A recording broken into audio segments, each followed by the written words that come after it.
This segment brought to you by Kansas Soybean Commission. Progress powered by Kansas farmers. Here we are again.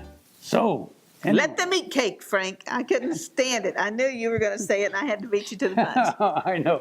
Well, but I was going to say let them eat cake as long as it's gluten-free. Oh, yeah. Cool. Yeah. Well, no, it really is. I never really understood that, but then I have a couple of friends that need to eat gluten-free, and part of it is because our food is so good anymore, like the wheat that's grown. The person explained it to me. It used to be wheat was pretty tall, but he said you go out western Kansas now, it's much shorter. But the wheat heads on there are bigger, and so they have Much more compact everything in it. Yeah. And so if you have some sort of affinity to gluten, it can be a big problem. So anyway, there are beginning to be gluten-free bakeries around the state. Wow. So yes, Marie Antoinette said, let them eat cake. And then they cut her head off. So, Yeah. But this story doesn't end Actually, like that, does it, Frank? Historically, she didn't really say that, but But who are we to interfere with a good story? So. Yeah.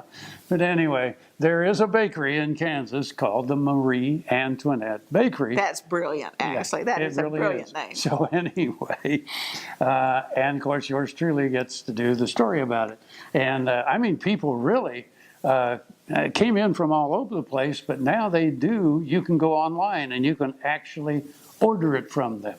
Which might be safer than getting your head cut off. Yeah. Yeah. Anyway, let's take a look.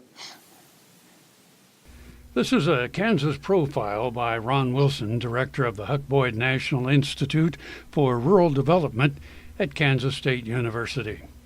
Happy mistakes. That sounds like an oxymoron, a contradiction in terms, but happy mistakes is one way of describing the experience of a woman who was seeking to find a better diet for her daughter and ended up developing a new business. Randy Force is the owner and head baker at Marie Antoinette's Gluten-Free Bake Shop.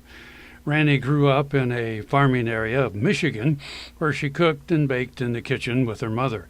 Randy got married and became a mother herself and later moved to St. Joseph, Missouri. In 2010, her 11-year-old daughter started exhibiting major symptoms of illness. The daughter experienced dizziness, vomiting, daily migraines, lethargy, and imbalance. Her doctors were baffled. The family went to specialist after specialist.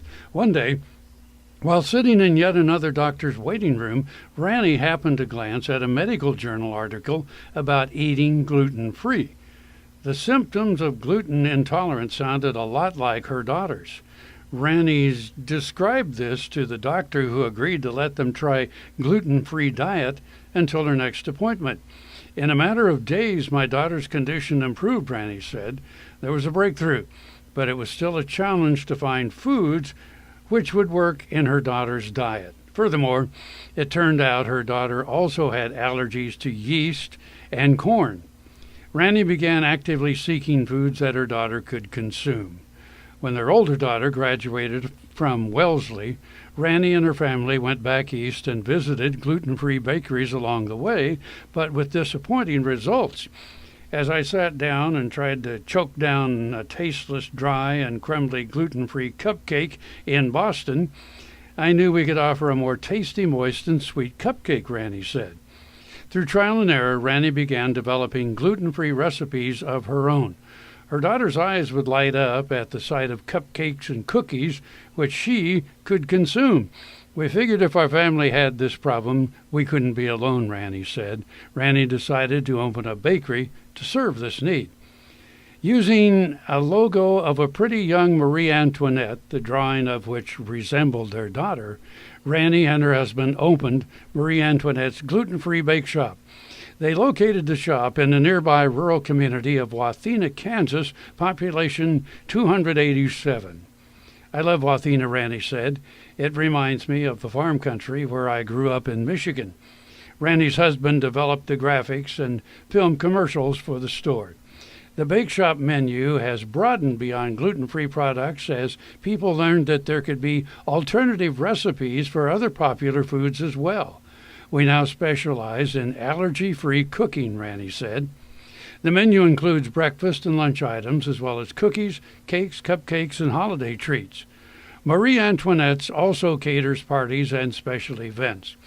The company is having K-State food scientists analyze its foods for nutritional value as the company prepares its products for shipment and delivery. Already visitors have sought out Marie Antoinette's from across the country. For example, the bake shop has had customers from Ohio, Virginia, Texas, and California. Randy continues to develop new allergen-free products. One was what her husband called a happy mistake. I was trying to make a gluten-free donut recipe, but it looked like cinnamon roll dough instead of donuts, Randy said. I tried it that way, and I've had people say that these are the best cinnamon rolls they've ever had. Not only has this venture helped Randy's family's diet and created a business, it has been personally rewarding. It's really nice when people say things like, "This is the first time I've been able to have a birthday cake for my daughter," Randy said. For more information, go to mariesglutenfree.com or on Facebook.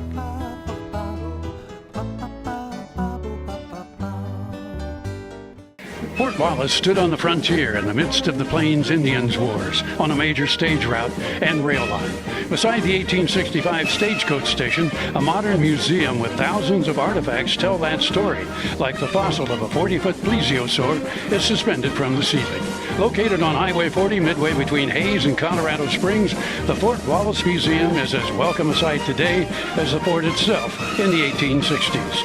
Discover the fightingest fort in the West.